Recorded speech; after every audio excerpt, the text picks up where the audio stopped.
Kenny here with Gardening Simplified. It's August 11th and I'm out here in the workshop, and today we're going to talk about when to plant your uh, crops for the fall. So let's get into it. Now I see on a lot of the groups that I'm on, and most of them are more in my area, but people are asking what to plant.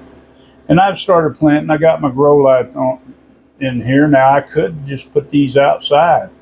But with 100 plus temperature days, that's just not going to work for me. So I've been starting them inside, and the grow light's on because my bok choy after 2 days, not really even the complete 2 days, was popped up. So what I want to do is I want these to have a lot of light, and when I grow this time of year, and to keep from having leggy plants, I'll leave these lights on 24 hours a day. They're LEDs, they don't draw too much. But that way they won't have a hard time, as much time when I take them out. And I'll take them out in just a few days. I get good germination, I'll take them out and let them fend for themselves, see how they do in the heat. But with these lights on 24 hours a day, they're less likely to get as leggy, because they tend to get real leggy if they don't get enough light. But I'm still doing some planting. I've got some more trays over here, and I've just planted my collards. There's a lot of things that we can grow whenever it comes to the fall, but you got to plan ahead, and you have to kind of find you a good chart. Now, and where I'm at, I'm kind of more in 8B. Some places says that it's 8A, some says it's 8B, and I tend to go more to 8B. But you need to know when your last frost date is, or your first frost date is, because and that's average. Now the average first frost date for me is November 11th through the 20th, somewhere in there. I normally figure about the 20th of November. Now you never know, and that gives you an idea for your fall crops when it's going to cool down, and they're going to be able to survive it better. Now I can grow a lot of these crops that I'm growing right now in warmer weather, but we're having extremely warm weather this year, and it takes a whole lot of water. I'd probably have to water some of these crops 3 times a day just to keep enough moisture on them to keep them, because what happens is a lot of your fall crops, which are brassicas, like these are collards. Collards are good in cool weather, but they're not good in hot weather. What happens is brassicas tend to get more bitter once it gets warm, and we don't want to, I don't want to have bitter crops. And a lot of things are like that. Now I've got my lettuce seed here. I've pulled this out of the freezer, and I'll be planting some lettuce. But lettuce is particularly that way. If it gets dry and its leaves wilt one time, it's going to start getting bitter. If you got a place where you can, give it partial shade, and you can keep it moist often enough to where it doesn't do that, you'll be able to keep going. A lot of people worry about it going to seed, which it will shortly after it starts getting bitter. But you need to decide on yourself. Now I do have a chart that gives me an idea of when to plant, and let me just go over here and we'll get that. This chart has, and you can see you've got little diamonds and colored in squares, and some of them are just boxes. And you've got a ledger up here that tells you what these are as far as planting inside, planting outside, and the best time. So, and you can go through each of these. Now, this is one of the better guides that I've found, and I kind of hang on to it. It has more vegetables too, because there's a lot of guides that are just on your main vegetables, so they don't really cover quite as many. This is about 3 pages long, and it gives me everything from when to plant onion seeds and such as that.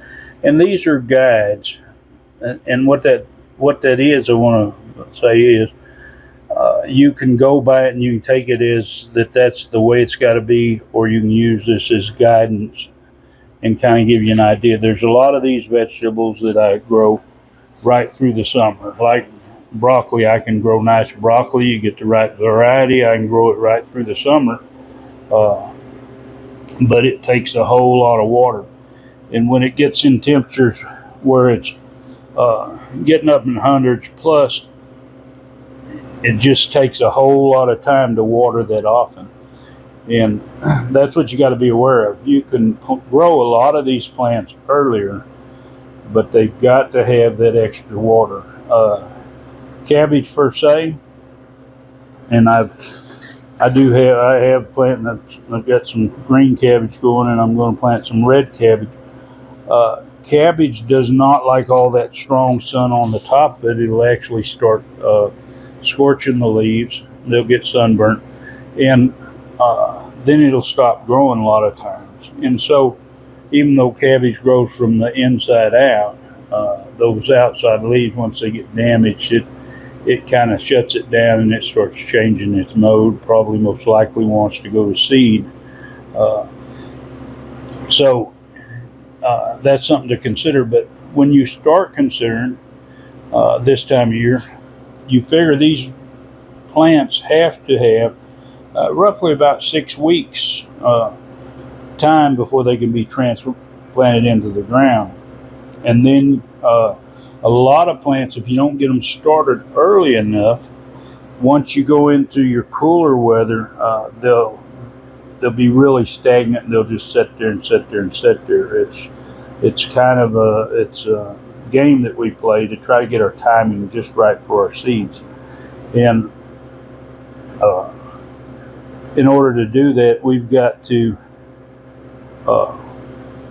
figure what we want to grow, when we want to have our plants ready, and we all got to guess on the weather. Now, I know that it's going to be 100 plus here for a couple of weeks.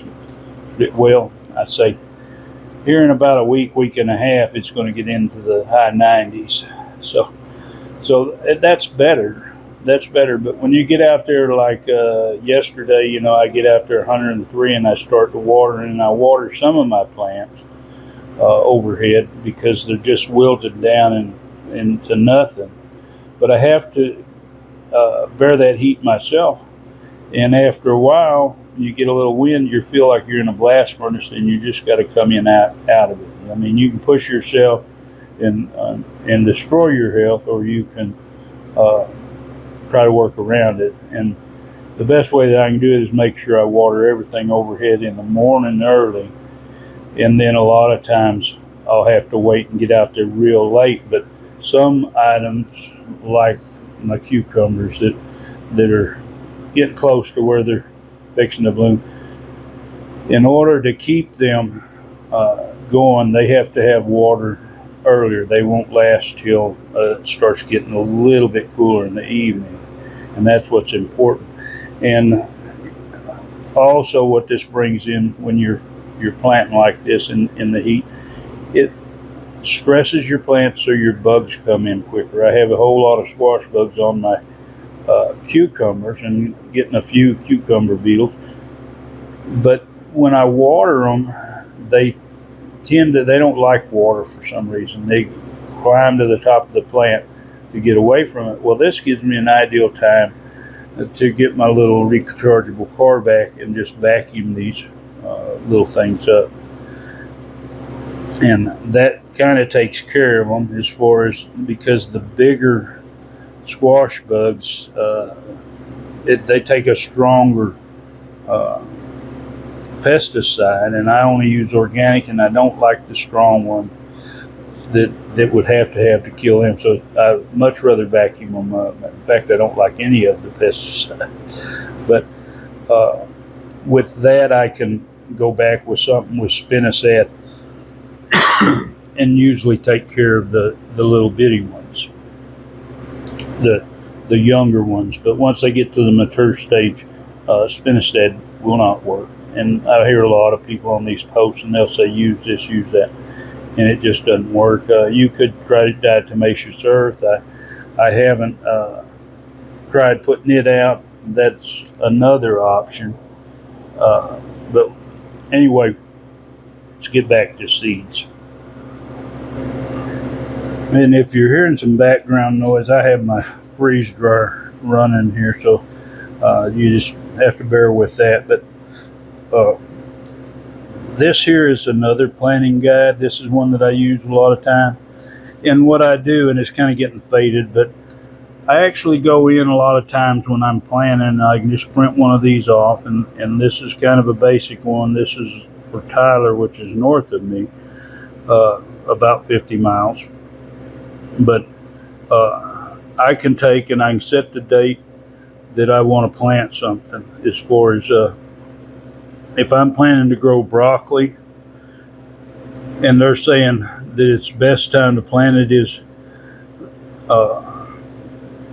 right in this area here. Now on the slope, that's okay time. Once it gets solid, that's better. But with broccoli, you kind of don't have a nice flat place. But you can plant this a lot different times and bring it in later, but you just need to adjust the way you deal with it, is basically what I'd say.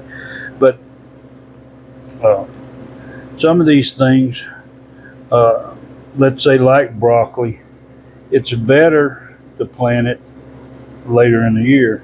And these are talking about transplants. So if they're wanting your transplants to go in, say it after the first week of August, which would probably be right now, you'd have to figure about 6 weeks ahead of time. They do grow off a little bit faster this time of year, but you have to determine what your temperature is, because if I'm putting out broccoli right now and it's 100 plus, I'm going to really have a hard time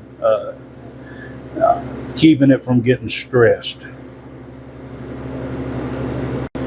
Once you get them stressed, then they're not going to grow as quick. So trying to get them in earlier and you have a lot of heat, that's going to be a problem.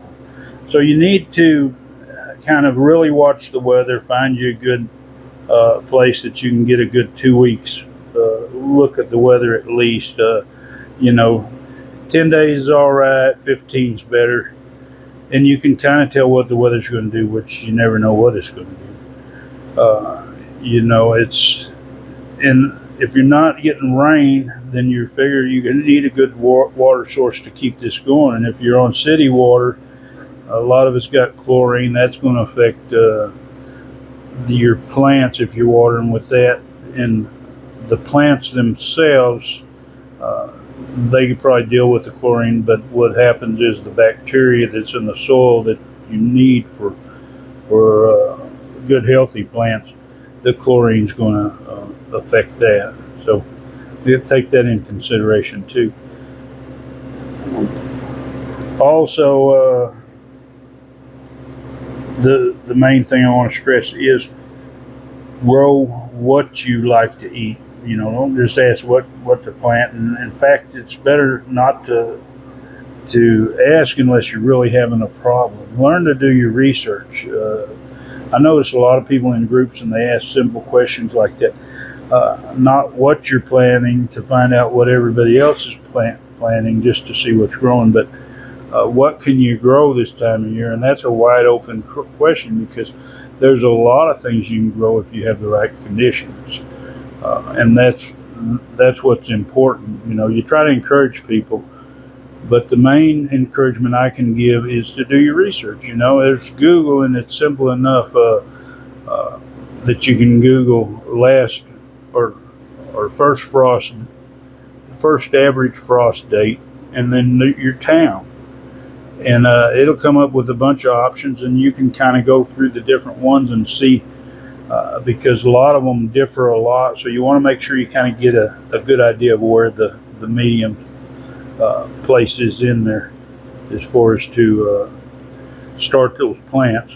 And then figure on this time of year, being the sun's stronger, and you can put these out once you get them out, because I can't grow off my transplants inside where I keep it somewhere between 78 to 85 and expect them to just take the heat. So what I've got to do is I kind of get them where they're just up, getting a little sturdy. Then I'll put them in my greenhouse where I've got 40% shade cloth. Now you could put them under a tree to where they get some filtered light, or the main thing is make sure they get early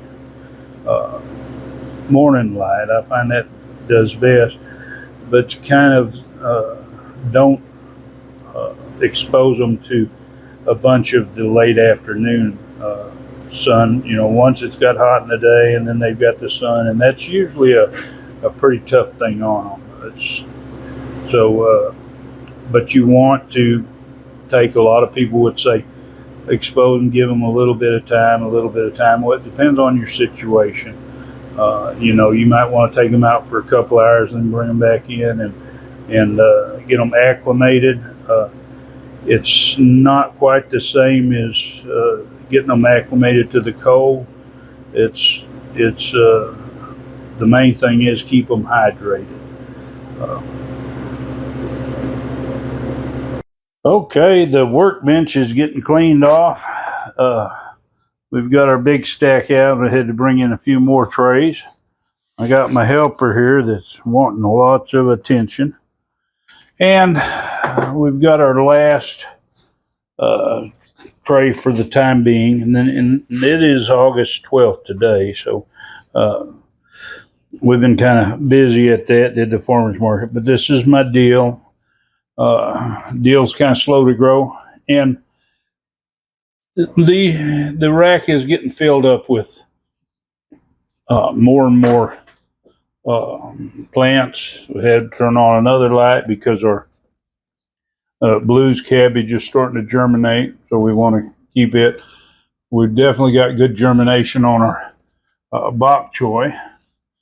And our early Jersey cabbage, as you can see, it's really popping up. And we come down here to our Mitchell-Healy, and it's just now starting to come out. So, it doesn't take long. This was planted yesterday, and it's coming up today. It's just a lot of plants are just that good. The seeds germinate quick, and they get after it. But, and I had mentioned the zone, and don't use the zone as a guide of when to plant. That's the zone has nothing to do with when to plant. The zone has to do with your cold temperature. So you need to know what zone you're in, so you'll know which varieties can survive your cold, and then you can adjust from there. Because you're not going to grow something that's going to survive in zone 9 up in zone 5. It's just not going to happen. But that's where your research comes in. And I always stress that. I'll hear someone say I'm in zone this something and I'm growing this, and like I say, it doesn't have to do with it. Your first frost for your fall planting, that's if you get real cold, you want to have that taken care of as far as in a timely manner to where you can get your crops harvested before that first frost. And in the springtime, which it's going to be your last frost, you'll have to see when your last frost is, and then time your plants to where you can put them out after your last average frost. So when it comes to planting seeds, first, like I say, pick a variety. A lot of people will give you recommendations. I try a lot of different varieties, as far as for flavor. It's kind of like my broccoli here. It's Gypsy is the variety of it, and I really like it, the flavor and how tender it is. A lot of people like other ones, and they say they can't tell the difference between the flavor, and that's fine. If you can't, then grow what you like. If you don't like broccoli, don't plant it. Utilize your space for what you want, and you know, if you don't like tomatoes, a lot of people grow tomatoes. If you don't like them, don't grow them. It's not a contest. What you're trying to do is you're trying to have a food source, and you're trying to extend that season as long as you can. And here now, another thing is each one of these trays has 72 plants in it. Now I do the farmers market, so some of these plants are planned to go to the farmers market. Some of these, like bok choy, it's still hot. It might not even make it. I'll grow it up if it starts going to seed. My chickens, they just love that stuff. So if you have a situation where you have a bunch of chickens and you might want to grow some food for them. I mean, they're like you. They like a variety, but don't think you have to grow a bunch. But I grow a bunch for one reason. If I'm going to plant a certain area, I want enough plants to go there, and if I don't have a good germination, I'll have enough plants that I can still plant that area. But anyway, I hope this little bit of information gives you a starting point. And like I say, do your research. You'll be a much better gardener when you start doing your research, and you'll learn a lot more than just what you're looking for. That's the main thing. I want to encourage people to grow. That's what this channel's about. I want to simplify it. Sometimes it sounds complicated, but the more you learn, the simpler it gets. And I thank you for spending your time and watching it. I hope you got a little bit from it. If you want to see more, of course, hit that subscribe, hit the bell, and select all so you'll be notified when I post a new video. And, of course, enjoy that gardening experience.